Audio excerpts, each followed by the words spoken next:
crevettes. Aujourd'hui, on se retrouve pour parler de la bête noire des artistes, l'art block, et aussi sur comment trouver l'inspiration de manière générale. Mais tout d'abord, vous vous demandez peut-être qu'est-ce que l'art block ? C'est tout simplement un blocage artistique. On ne trouve plus l'inspiration, nos dessins ne nous plaisent pas, en bref, ça ne va plus. Alors comment faire face à ce phénomène ? Je vais vous donner toutes mes astuces pour y pallier.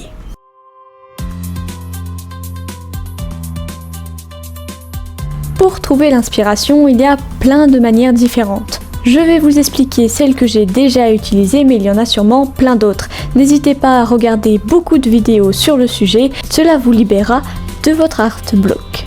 Tout d'abord, pour être inspiré, il faut booster sa créativité. Pour cela, on peut utiliser des challenges tels que Linktober qui se déroule bientôt, ou des Draw This in Your Style que certains artistes proposent tout au long de l'année. Ce sont d'excellents exercices pour vous mettre au défi et vous pousser à réfléchir sur votre art. Ensuite, lorsqu'on est bloqué ou qu'on ne sait tout simplement pas quoi dessiner, on peut utiliser des générateurs d'idées.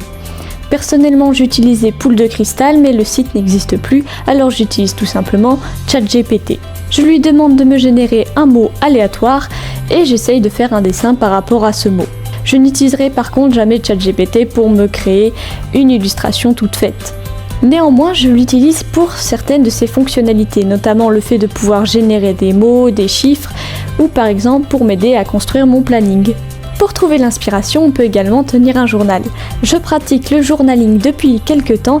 Ceux qui me suivent sur Insta, vous savez que dans mes stories, je partage mes petites anecdotes du jour. Je vais vous montrer quelques pages.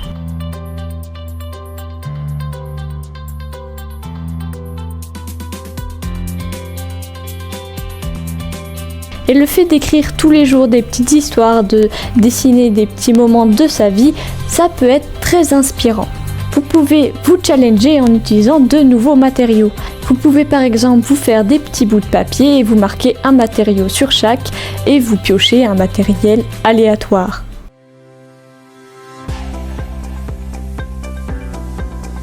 Pour être inspiré et booster sa créativité, il faut parfois arrêter de produire.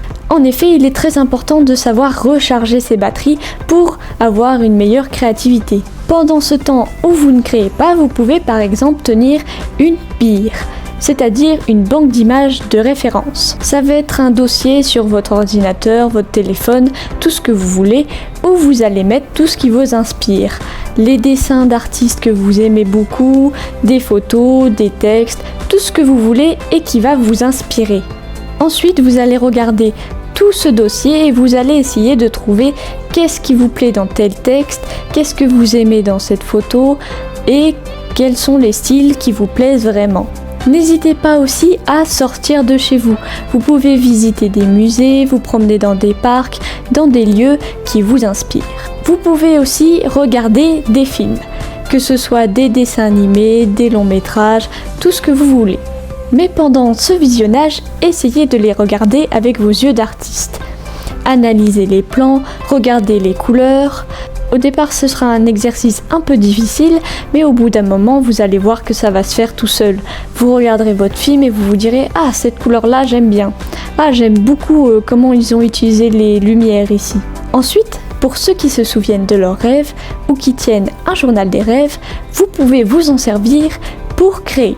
Personnellement, je ne tiens pas un journal de rêve, mais je m'en souviens assez fréquemment, alors ça m'aide parfois pour créer des illustrations. Et enfin, la lecture est une très bonne source d'inspiration. N'hésitez pas à lire des romans, des BD, des mangas, tout ce qui vous plaît. Vous pouvez également lire l'épisode 3 de mon webtoon qui est sorti il y a peu. Je ne sais pas si ça va vous inspirer, mais ça me ferait super plaisir.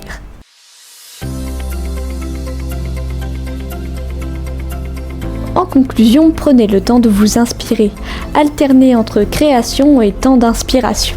Ne vous posez pas de limites et essayez de ne pas vous comparer aux autres artistes. Il est important de voir sa progression par rapport à soi-même.